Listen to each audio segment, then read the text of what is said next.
Please listen is, today we are going to learn two things. The first topic we have is combined mean. It's a very simple topic. We are doing it in class 12 for the first time, but unknowingly we have been doing it from very small class.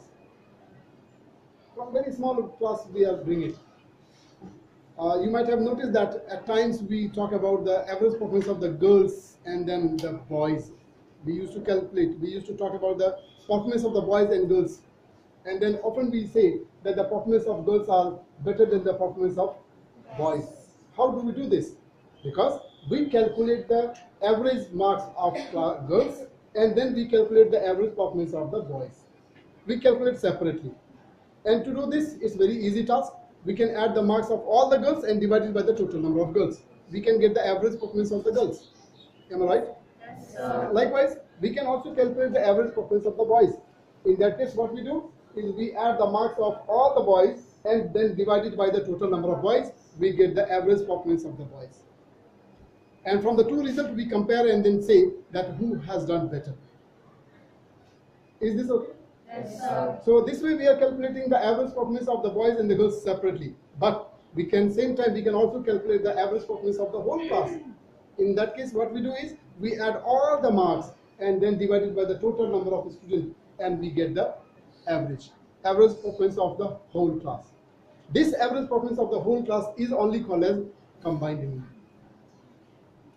First we are calculating the average performance of the girls, then we calculate the average performance of the boys, and then when we calculate it together, then we call it as combined mean. Is the process very clear? Yes, sir. Now we are going to do it by little more easier method. Little more easier method. Is this very clear? If you have the average performance of the boys and the average performance of the girls, and also if you have the total number of boys and the number of girls, then very easily, very simply, we can calculate the combined mean by using the given formula. This is the formula we can use, and we can very easily find out the combined mean. Is this very clear? Yes, sir. So you will have two sets of data. You will get two sets of data. Example, I give you the class of your own class, the boys and the girls. The girls can be said to be one set of data, the boys can be said to be another set of data. We can find out the average of the girls, we can also find out the average of the boys. So just suppose that you have already calculated. You calculated the average of the girls and the average performance of the boys. Clear? We can mark the average performance of the girls as x1 bar. x1 bar. And x2 can be said to be the mean of the boys, mean marks of the boys. N1 is the number of girls and N2 is the number of boys. Right? So using this formula we can find out the combined mean. We can find out the combined mean. Is it very clear?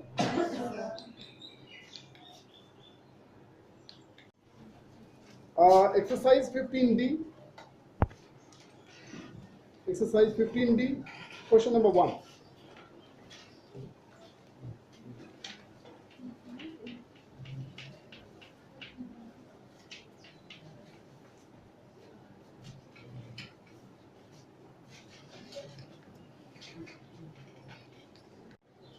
Question number 1 is, two samples of sizes 50 and 100 are given. These are two sets of data. In one data you have 50 numbers, in another set of data you have 100 numbers. Clear? The mean of these samples are respectively 56 and 50. Find the mean of size 150 by combining. So here we are given two sets of data. We are given the number of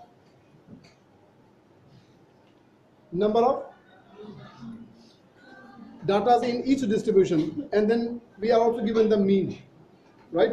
When you take the first one, the value of n1 is given as equal to 50, n2 is 100, and the average of the first distribution is given as equal to 56, and then the average of another distribution x2 is given as equal to 50.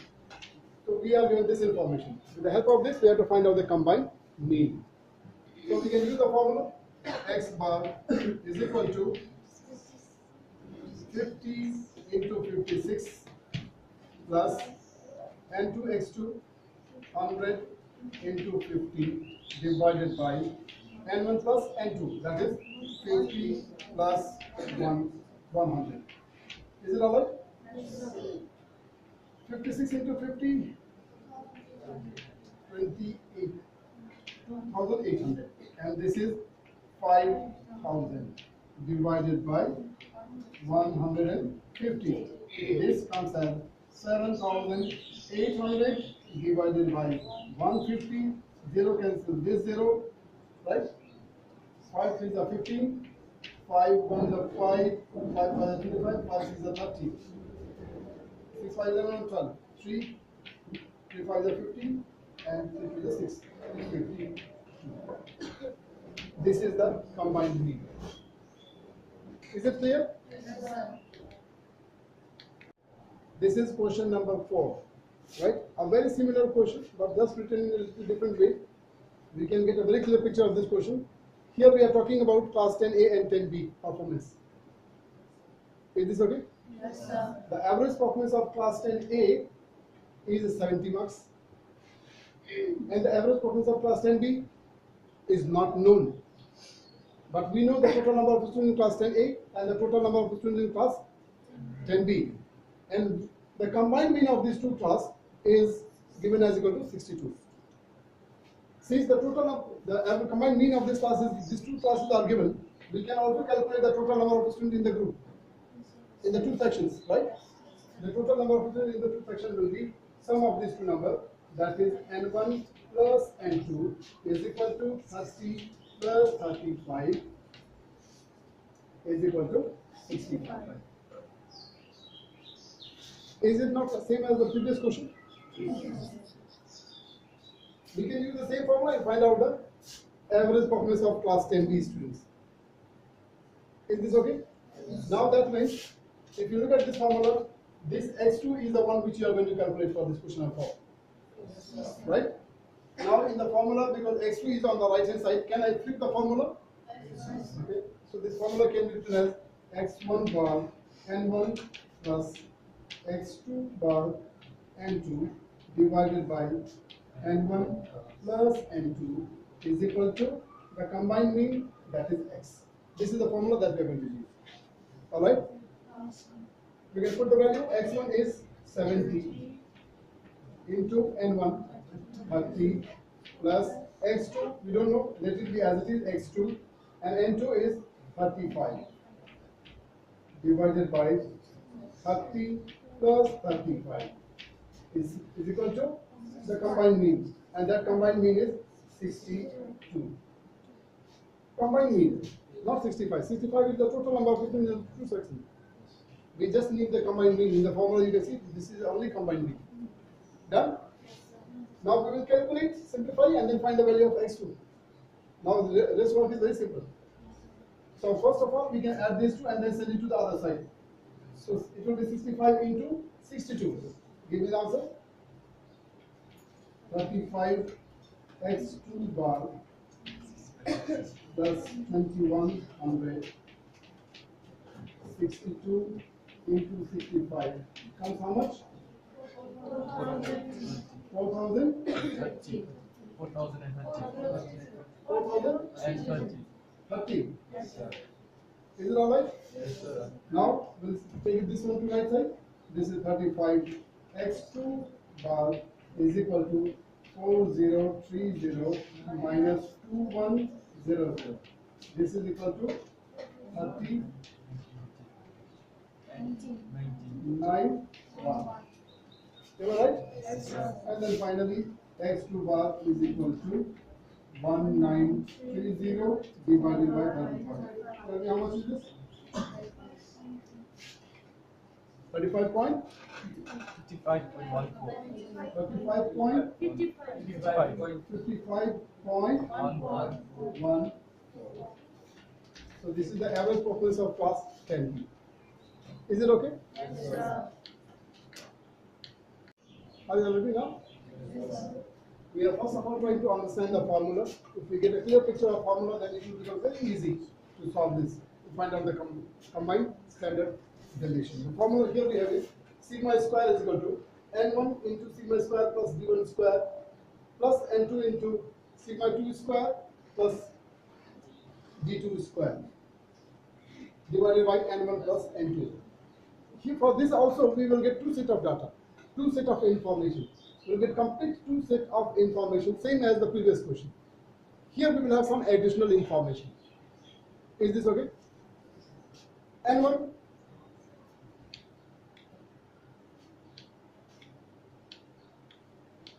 Alright. So here we are trying to understand a minute. Okay. See how formula is easy for you. N1 is not a problem because it will be always in the question. This is the standard, sigma 1 is the standard deviation of the first set of data. That also will be available to you. You don't have to do any calculation. Yes, sir. Very simple. Yes, sir. Now only that this D1 is the problem for you. Only the D1 because that part we have to calculate. Otherwise this N1 and N2 also same. So overall when we look at this formula, this D1 and D2 are the only two things which we have to really calculate.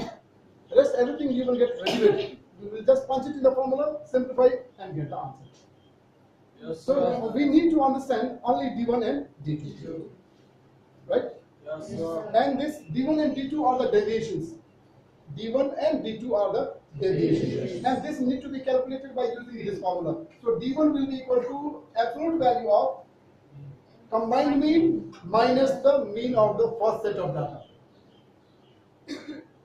This is combined mean and this is the mean of the first set of data.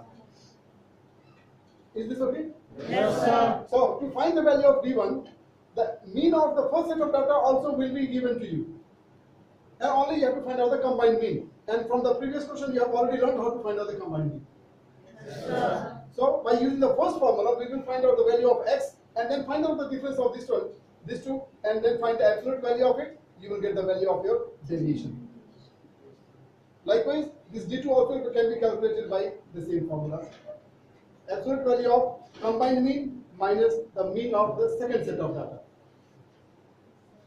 Yes, Is sir. it okay? Yes, Yes, sir. sir. So to complete this task, we will take one example question. Example number 23. Example number 23.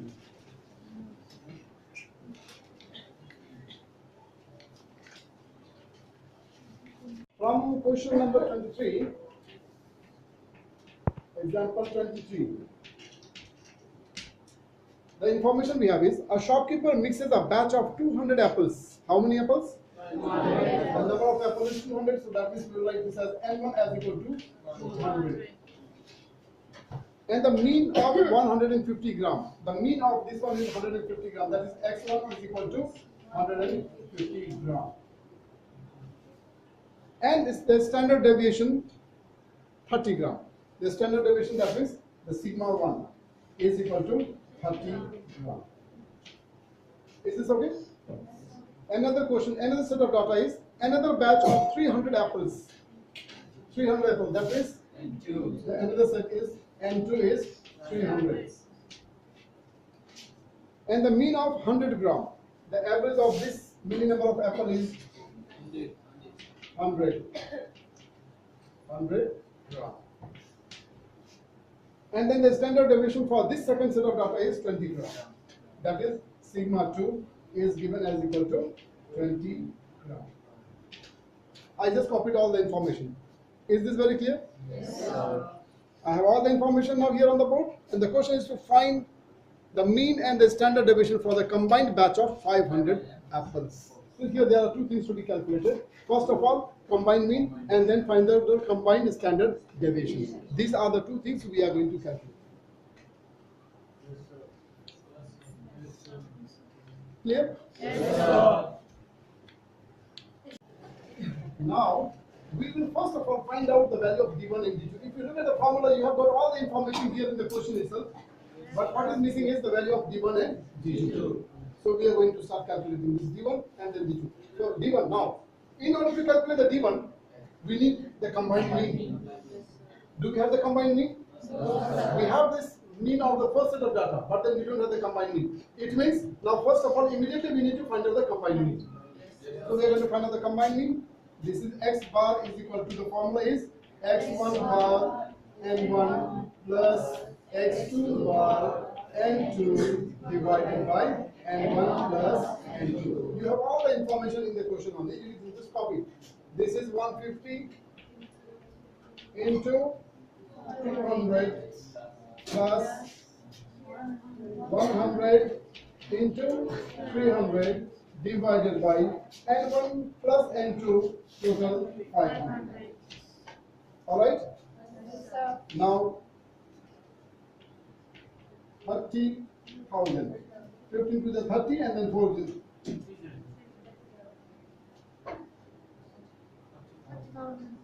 30,000, right? 15 to the 30 and then another 3 zeros plus 1, 2, 3, 4. Is this very clear? Yes, sir. And then divided by 500. Please be ready to help me.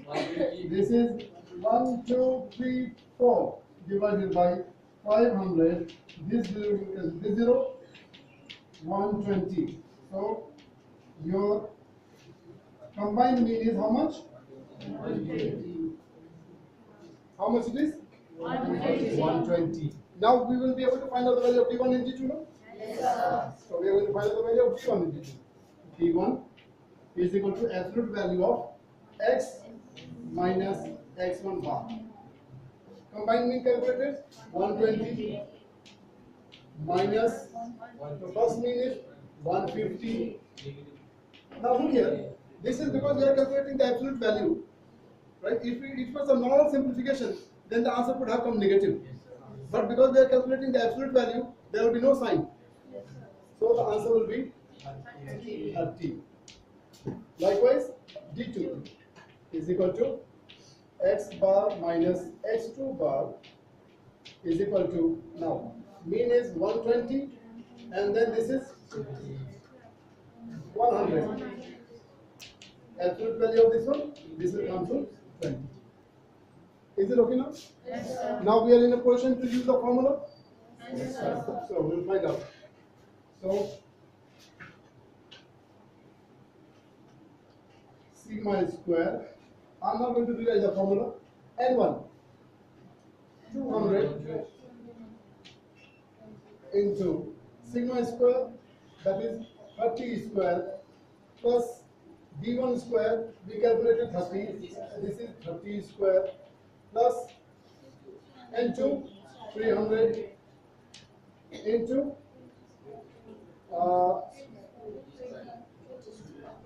20 square, and then again 20 square divided by n1 plus n2, and this is equal to 5. Is it very clear? Yes, sir. Now this is 200, this is 900, this is 900, total is 1800. Am I right? Yes, sir. Plus 300, 400 plus 400, 800 divided by 500. This is 18 to the 36, then 4 zeros, 1, 2, 3, 4, plus 8 to the 24, 1, 2, 3, 4, divided by 500. 1, 2, 3, 4, and then to 36, this 16, divided by 500. This 2 0 cancel this 2 0, this 12 and then 2 0 is equal to 1, 2, 0, 0. This is the value of your sigma square. This is the value of your sigma square.